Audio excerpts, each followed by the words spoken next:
नमस्कार, मैं हूं प्रखर श्रीवास्तव। हमारे खास कार्यक्रम पूरा सच में आपका स्वागत है। और खबरों की दुनिया में पूरा सच बहुत जरूरी होता है, क्योंकि झूठ से भी खतरनाक होता है अधूरा सच, और इसी तरह खतरनाक होती है अधूरी खबर। इसलिए हर खबर का पूरा सच हम आपको बताएंगे, वो भी तथ्यों, तर्कों और सबूतों के साथ। तो आइए बिना देर किए देखते हैं पूरा सच।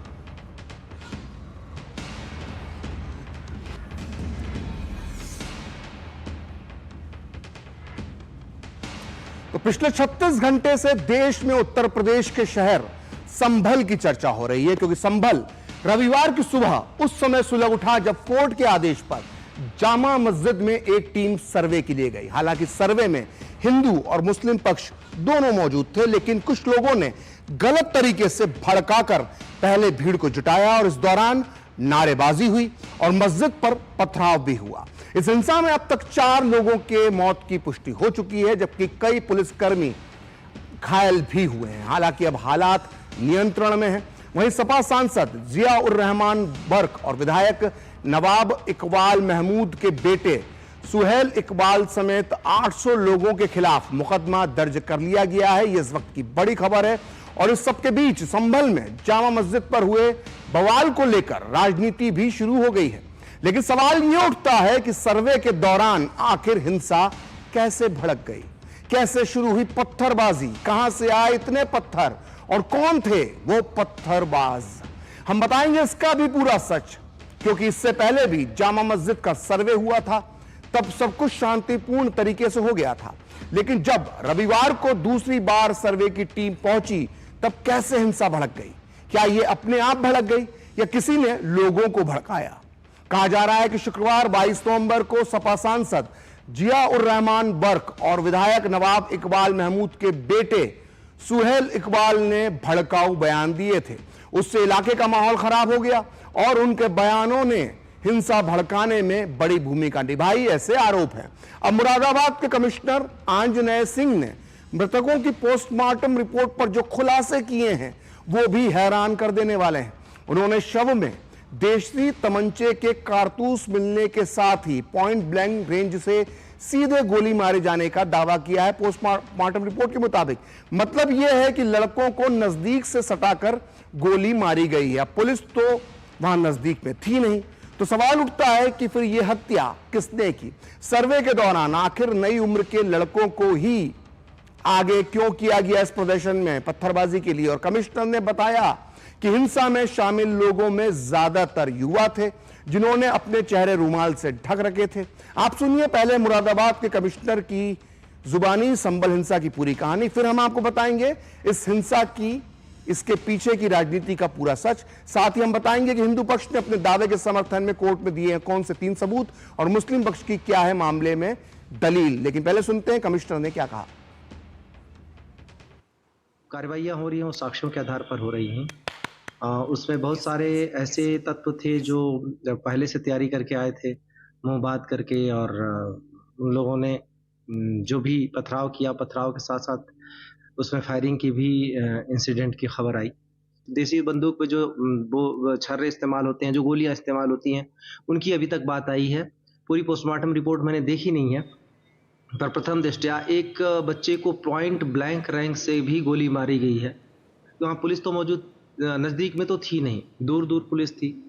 पूरी वीडियोग्राफी सारी चीज़ें आई हैं, तो उसमें इस बात की भी तहकीकात की जाएगी। तो संभल में जो पत्थर फेंके हैं उस पर अब विपक्षी पार्टियां अपनी राजनीति की इमारत बना रही। महाराष्ट्र में इंडी गठबंधन चारों खाने चित हो गया और यूपी के उपचुनाव में उसे मुंह की खाने के बाद सपा नेता अखिलेश यादव की राजनीति की भरभराती इमारत को संभल के इन पत्थरों का ही संबल है, सहारा है। यही वजह है कि जैसे ही संभल में पत्थर फेंके, अखिलेश ने अपने राजनीतिक फायदे के लिए इन्हें बटोरना शुरू कर दिया और इन्हीं पत्थरों को वो अपने राजनीतिक दुश्मन बीजेपी पर चलाने लगे। और इसकी मिसाल है ये वीडियो जो आप इस वक्त अपनी टीवी स्क्रीन पर देख रहे हैं। इस वीडियो को सपा प्रमुख अखिलेश यादव ने अपने एक्स हैंडल से पोस्ट किया है। इस वीडियो में संभल की पुलिस पत्थरबाजों को ललकारती नजर आ रही है। साफ दिख रहा है कि पुलिस बिगड़ते हालात को संभाल रही है, लेकिन अखिलेश ने यह वीडियो पोस्ट कर लिखा है कि कोई भी इंसाफ की उम्मीद ना छोड़े, नाइंसाफी का हुक्म ज्यादा दिन नहीं चलता, सरकार बदलेगी और न्याय का युग आएगा, ऐसा अखिलेश ने लिखा। अब आप ही सोचिए, पुलिस दंगों को रोकने की कोशिश कर रही है और अखिलेश यादव को यह नाइंसाफी लग रही है। पुलिस हालात पर काबू पाना चाहती है और अखिलेश इसे अन्याय बता रहे हैं। अखिलेश क्या कहना चाह रहे हैं कि अगर उनकी सरकार यूपी में आई तो क्या वो पत्थरबाजों को पत्थर फेंकने का लाइसेंस दे देंगे? अखिलेश यूपी के 5 साल तक मुख्यमंत्री रह चुके हैं, कई बार सांसद रह चुके हैं, फिर भी वो इतनी सी बात नहीं जानते कि संभल की पुलिस और प्रशासन सिर्फ कोर्ट के आदेश का पालन कर रहा था। लेकिन अखिलेश का झूठ यही खत्म नहीं होता। दरअसल अखिलेश ने यह आधा अधूरा वीडियो डाला है। अखिलेश यादव ने या फिर उनके किसी सोशल मीडिया मैनेजर ने वीडियो को अच्छे से ट्रिम करके यानी एडिट कर सिर्फ वही हिस्सा पोस्ट किया जिसमें पुलिस के हाथ में हथियार है और वो दंगाइयों से भिड़ रही है। लेकिन अखिलेश यादव मुस्लिम वोट बैंक के दबाव में इतने दबे हुए हैं कि उनमें यह हिम्मत ही नहीं है कि वो दूसरा पहलू भी दिखाते। ये देखिए 2 तस्वीरें, दोनों तस्वीरें संभल की हैं, दोनों एक ही दिन की भी हैं, लेकिन समय का थोड़ा अंतर है। पहला वीडियो वो है जो अखिलेश यादव ने पोस्ट किया है, जिसके सहारे अखिलेश यादव यूपी पुलिस को विलेन यानी खलनायक साबित करना चाहते हैं। लेकिन अखिलेश में इतनी हिम्मत नहीं है कि वो दूसरा वीडियो पोस्ट करते जो हम आपको दिखा रहे हैं। आप देख सकते हैं, साफ साफ देख सकते हैं कि पहले पुलिस पर पथराव हुआ, पुलिस पर इतने पत्थर फेंके गए कि पुलिस को अपनी जान बचाकर भागना पड़ा। आप देख सकते हैं कि किस तरह से पूरी गली पत्थरों से अटी पड़ी है। ये सारे पत्थर पुलिस को निशाना लगाकर फेंके गए थे, जिसमें दर्जनों पुलिस वाले घायल भी हुए। और जब पत्थरबाजी हद से ज्यादा बढ़ गई तो पुलिस ने एक बार फिर मोर्चा संभाला और पत्थरबाजों को ललकारा।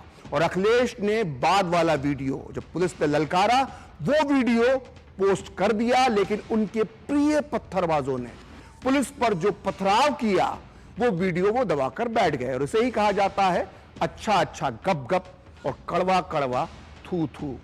यानी जो वीडियो अखिलेश के नैरेटिव को सूट करता था वो उन्होंने पोस्ट कर दिया और उनके प्रिय पत्थरबाजों को एक्सपोज करने वाला वीडियो था उसे अखिलेश यादव जी ने छुपा लिया।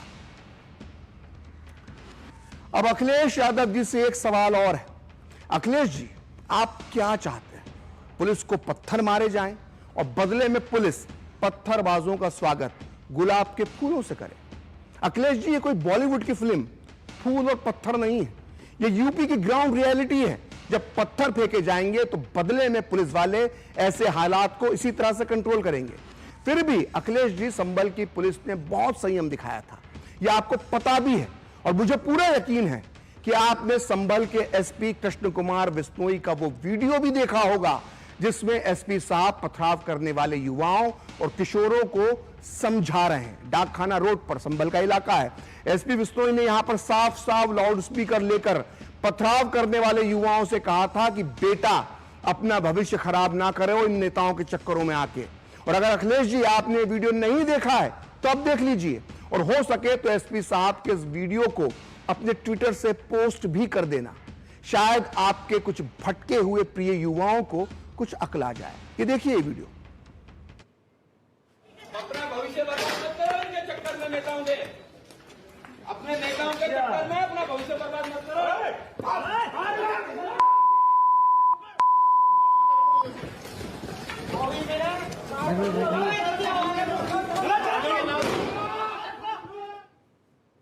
तो देखा आपने, संभल के एसपी ने पत्थरबाजों को कितना समझाया। अभी हम आपको संभल पुलिस का एक और वीडियो दिखाएंगे जिससे अखिलेश जी को संभल पुलिस के संयम का पता चल जाएगा। लेकिन उसके पहले आपको अखिलेश यादव का, उनकी पार्टी का और उनके स्वर्गीय पिता श्री मुलायम सिंह यादव का पूरा सच बताना भी जरूरी है। आज अखिलेश जिस यूपी पुलिस को पानी पी पी कर कोस रहे हैं, कभी इसी यूपी पुलिस से उनके पिता स्वर्गीय मुलायम सिंह यादव ने निहत्थे राम भक्त कार सेवकों पर गोलियां बरसाई थी। 1991 में तब अयोध्या की सड़कें राम भक्तों की लाशों से अटी पड़ी थी और सरयू नदी का पानी कार सेवकों के खून से लाल हो गया था। इतना सब होने के बाद भी श्री मुलायम सिंह यादव ने कभी इसके लिए माफी नहीं मांगी और आज अखिलेश भी इस घटना का जिक्र नहीं करते और ना वो करेंगे। अखिलेश भी इसके लिए कभी माफी नहीं मांगेंगे क्योंकि वो कार सेवक वो निहत्थे कार सेवक, वो राम भक्त कार सेवक जो उस दिन मारे गए थे, वो अखिलेश के वोटर नहीं थे। चलिए वापस आते हैं वर्तमान पर और अखिलेश यादव जी को एक और वीडियो दिखाते हैं संभल का, जिसमें पुलिस के जवान बार बार पत्थरबाजों को समझा रहे हैं, उन्हें शांत रहने के लिए बोल रहे हैं, उन्हें बोल रहे हैं कि आप हमें पत्थर क्यों मार रहे हैं। अखिलेश यादव जी, आप भी देखिए ये वीडियो।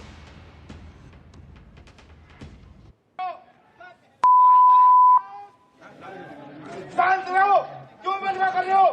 कौन क्या कह रहा है? अरे क्यों क्या हो रहा है?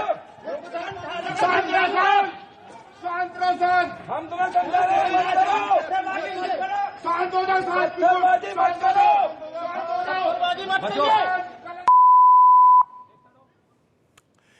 तो आइए अब हम आपको संभल कांड का वो पूरा सच बताते हैं जो अभी तक आपको किसी ने नहीं बताया हुआ। क्या आपने कभी यह सोचा कि 19 नवंबर को जब पहली बार सर्वे हुआ तब कुछ नहीं हुआ, एक पत्थर भी नहीं चला, लेकिन 24 नवंबर को ऐसा क्या हुआ कि वही लोग पत्थर चलाने लगे। असल में 19 नवंबर और 24 नवंबर के बीच एक महत्वपूर्ण दिन था, 23 नवंबर। यह वो दिन था जब महाराष्ट्र विधानसभा चुनाव के साथ साथ यूपी की 9 सीटों पर हुए उपचुनाव के नतीजे भी आए थे।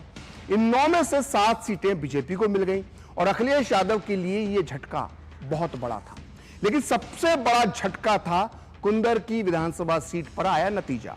और इस कुंदर की कस्बे की संभल से दूरी है महज 30 किलोमीटर, सिर्फ 30 किलोमीटर दूर है जगह संभल से। और कहीं ना कहीं इस कुंदर की सीट के नतीजे का संभल में हुई हिंसा से कोई ना कोई कनेक्शन है।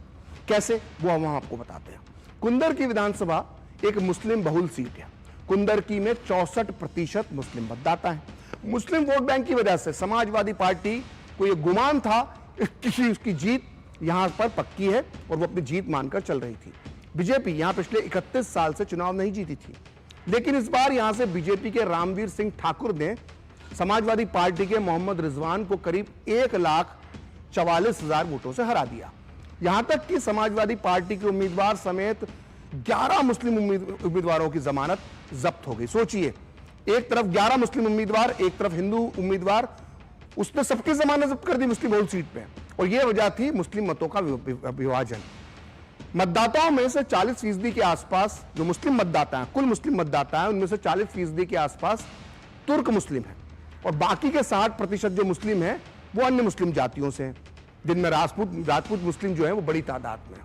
इस बार तुर्क मुसलमानों को छोड़कर ज्यादातर बाकी मुसलमानों ने बीजेपी के रामवीर सिंह ठाकुर को वोट दे दिया। और इस चुनावी नतीजे के बाद यह माना जा रहा है कि मुस्लिम मतों में भी बीजेपी के पक्ष में विभाजन हो सकता है।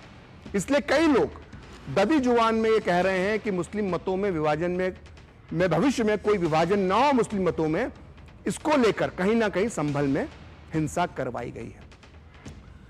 तो संभल में बवाल के बाद चर्चा हो रही है कि अचानक सुबह 6 बजे 1000 लोगों की भीड़ जामा मस्जिद कैसे पहुंच गई। इस दौरान भारी मात्रा में पत्थर फेंके गए, जिसे देखने से लग रहा है कि इसकी बहुत पहले से तैयारी की गई थी। आप खुद इन तस्वीरों में देख सकते हैं। ये तस्वीरें संभल में हुई हिंसा के बाद की हैं। आप खुद देखिए कितनी बड़ी मात्रा में यहां गलियों में पत्थर पड़े हुए हैं। माफ कीजिएगा, ये सारे पत्थर पुलिस को निशाना बनाकर फेंके गए थे। बवाल के बाद इन पत्थरों को हटाने के लिए संभल नगर निगम को एक भारी अमला काम पर लगाना पड़ा। बताया जा रहा है कि जामा मस्जिद के पास की इन गलियों से पूरे 6 ट्रॉलियां, जी हां पूरी 6 ट्रॉलियां भरकर पत्थर जमा किए गए। अब बड़ा सवाल यह है कि इस पूरे इलाके में ना तो कोई निर्माण कार्य चल रहा है कोई बड़ा, यहां की गलियों की सड़कें भी पक्की हैं, तो फिर इतने सारे पत्थर यहां अचानक आए कैसे। ध्यान दीजिए, मस्जिद का पहला सर्वे 19 नवंबर को हुआ, तब सब ठीक था, और 24 नवंबर को इतने सारे पत्थर ये कहां से आए, ये बहुत बड़ा सवाल है। तो संभल हिंसा के मामले में उंगली बार बार उंगली 2 लोगों पर उठ रही है। पहले है समाजवादी पार्टी के सांसद जिया उर रहमान बर्क और दूसरा व्यक्ति है विधायक इकबाल महमूद का बेटा सुहेल इकबाल। इन दोनों पर आरोप है, और दोनों समाजवादी पार्टी के नेता हैं, इन दोनों पर आरोप है कि इन्होंने इलाके का माहौल खराब किया, जिससे भीड़ आउट ऑफ कंट्रोल हो गई। लेकिन सपा प्रमुख अपने खास सांसद, अपने प्रिय सांसद जिया उर रहमान बर्क के बचाव में उतर आए। उनका कहना है कि जियाउर रहमान घटना के समय मौके पर ही नहीं थे, वो संभल में ही नहीं थे। आइए सुनते हैं अखिलेश यादव किस तरह से अपने प्रिय सांसद को क्लीन चिट दे रहे हैं। हमारे सांसद जियाउर रहमान जब संभल में ही नहीं थे और उसके बावजूद भी उन पर एफआईआर दर्ज करना, ऐसा उदाहरण कभी किसी को मिला होगा देखने को, सुनने को? एक पुलिस ऑफिसर ये कह रहा हो कि नेता बनना छोड़ दो, नेताओं का सहारा लेना छोड़ दो, किसके लिए भाषा थी वो? अखिलेश यादव अपने प्रिय सांसद जियाउर रहमान बर्क को बचाने के लिए भले ही कितने भी दावे कर लें, लेकिन वो इस सच को नहीं नकार सकते कि इसी 22 नवंबर को जामा मस्जिद में जुमे की नमाज में शामिल होने के लिए अचानक उनके प्रिय सांसद जियाउर रहमान वहां पहुंच गए थे। इस दिन जुमे पर हुई इस जामा मस्जिद में सामान्य से अधिक जमावड़ा देखने को मिला था और नमाज के बाद अखिलेश के सांसद, प्रिय सांसद जियाउर रहमान बर्क ने साफ कहा था कि यहां मस्जिद ही रहेगी। आइए आप भी सुनिए जुमे की नमाज के बाद 22 नवंबर को जामा मस्जिद के बाहर जियाउर रहमान ने क्या कहा था। ये कहना कि बाबर साहब ने कि मस्जिद किसी दूसरे धार्मिक स्थल तोड़ा है, बिल्कुल सरासर गलत है। ये मस्जिद सैकड़ों साल से है और रहेगी, और इस कानून के तहत, इस देश के कानून प्लेस ऑफ वर्शिप, इस देश के कानून प्लेस ऑफ वर्शिप एक्ट के तहत इस हमारे मस्जिद को कोई इंशाअल्लाह ताला आंच नहीं आनी चाहिए। हम अपनी मस्जिद की हिफाजत के लिए कानूनी लड़ाई को लड़ेंगे, पार्लियामेंट में रखेंगे और हम अपनी मसाजिदों को इस तरह से छिनने नहीं देने के लिए। तो संभल पर समाजवादी पार्टी की राजनीति की तो खूब बात हो गई। आइए बात करते हैं कांग्रेस की नई नवेली सांसद प्रियंका गांधी की। वायनाड से चुनाव जीतने के बाद प्रियंका गांधी ने सोशल मीडिया पर जो पहला राजनीतिक पोस्ट किया, उसमें उन्होंने एक तरह से संभल के पत्थरबाजों का समर्थन करते हुए कटघरे में योगी सरकार और उनकी पुलिस पर सारे आरोप मढ़ दिए।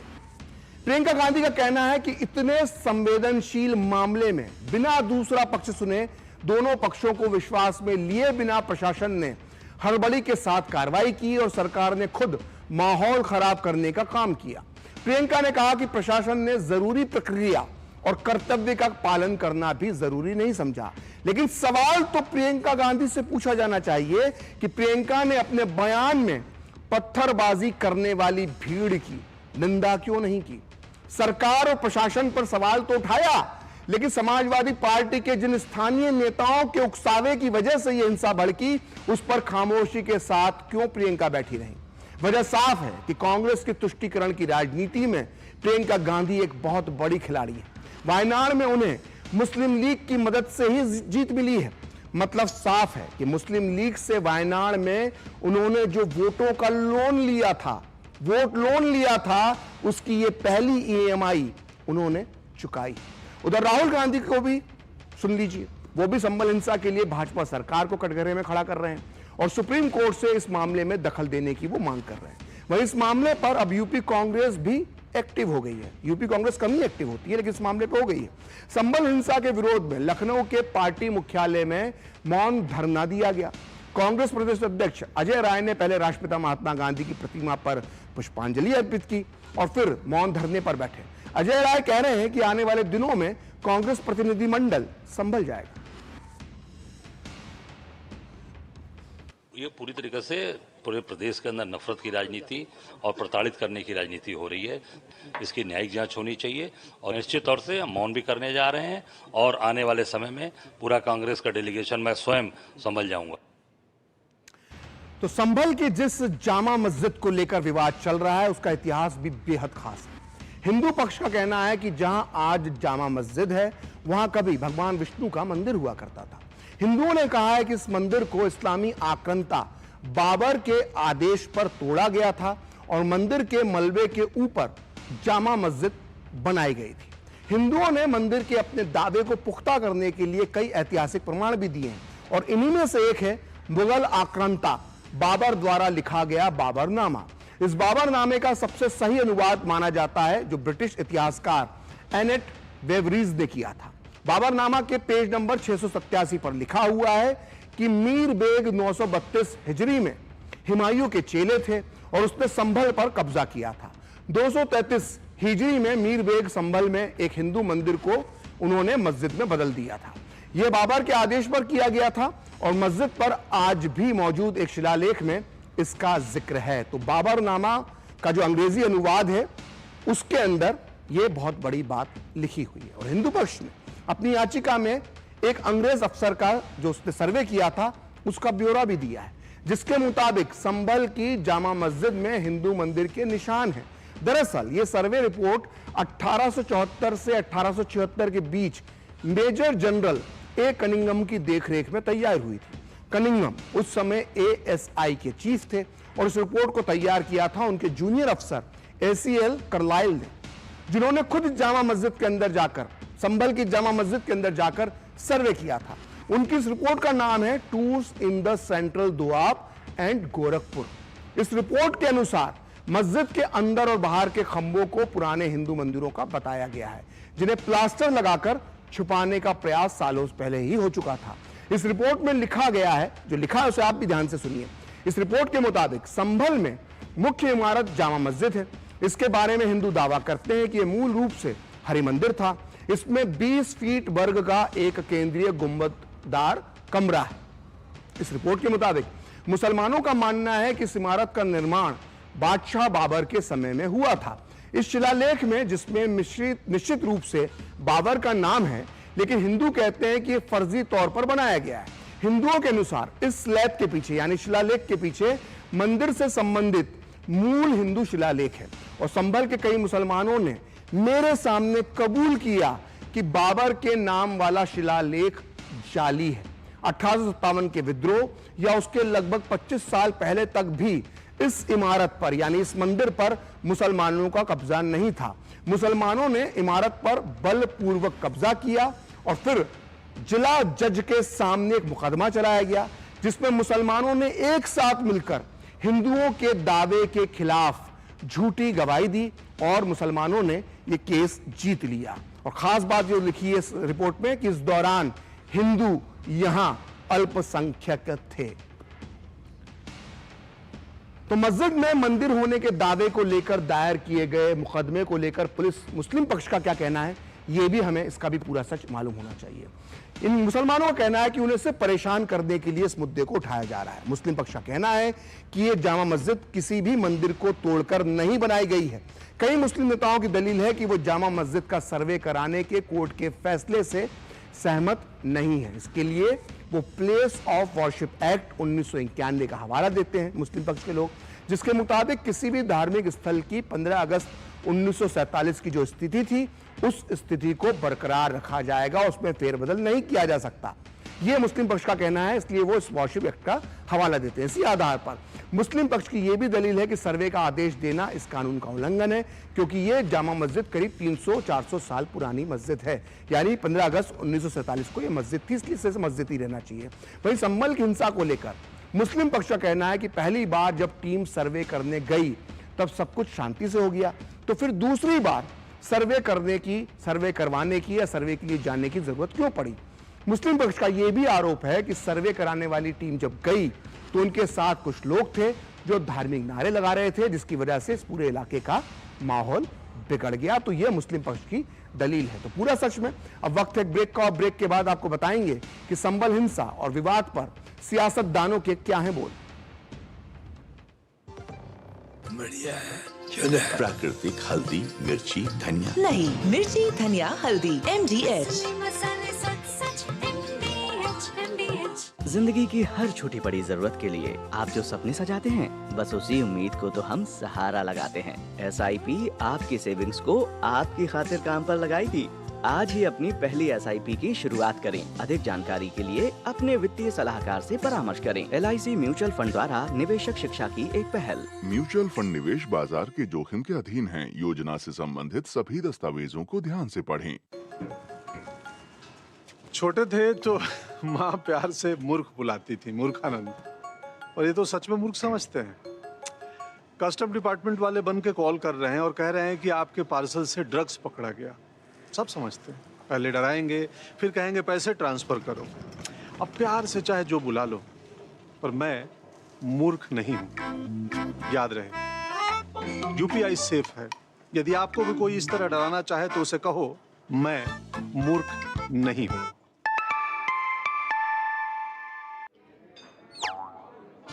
अरे रे, सावधानी हटी तो जेब कटी। ना, मेरी ईमेल आईडी और मोबाइल नंबर है बैंक में रजिस्टर्ड। तो डिजिटल पेमेंट में धोखा हुआ कभी तो अलर्ट्स मिलेंगे तभी के तभी। पर पैसे तो गए। नहीं, पैसे नहीं गए। नहीं जो की लापरवाही तो नहीं करनी पड़ेगी भरपाई। और सुनिए, समय से जो की शिकायत मिलेंगे आपको रिफंड सही सलामत। अब यह कहता है कि जानकार बनिए, सतर्क रहिए।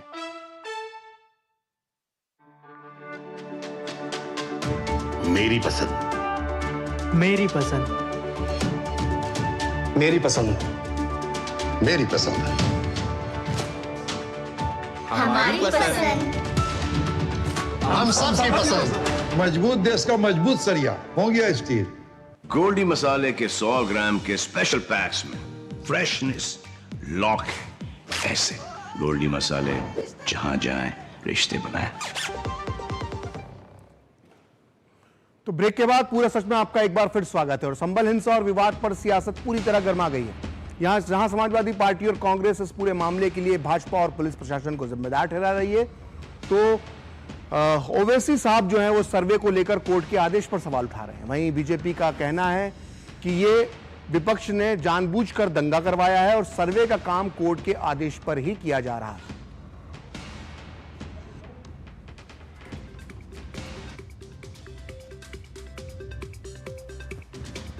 विपक्ष के लोगों ने जानबूझकर के सोची समझी रणनीति के तहत इतिहास के पन्नों को मैं उलटना चाहता हूं।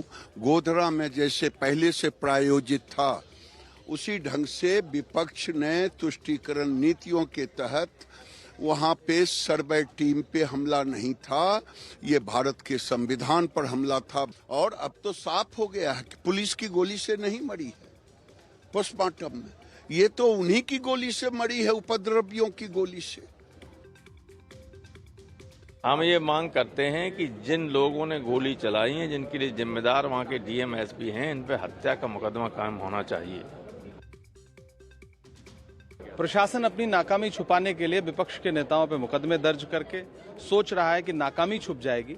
ये पूरी तरह से प्रशासनिक तौर पर किया गया पूरा षड्यंत्र है और ये जानबूझ करके बनाया गया मामला है।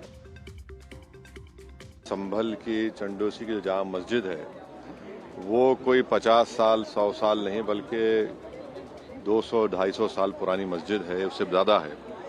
वहाँ पर कोर्ट की तरफ से बगैर मस्जिद के जिम्मेदारों को कमेटी को सुने उन्होंने एक एक्स पार्टी ऑर्डर पास कर दिया, वो गलत है। तो आज पूरा सच में इतना ही। कल फिर होगी आपसे मुलाकात अपने इस खास कार्यक्रम पूरा सच में किसी और सियासी मुद्दे की पड़ताल के साथ। तो मुझे और मेरी पूरी टीम को दीजिए अनुमति। नमस्कार।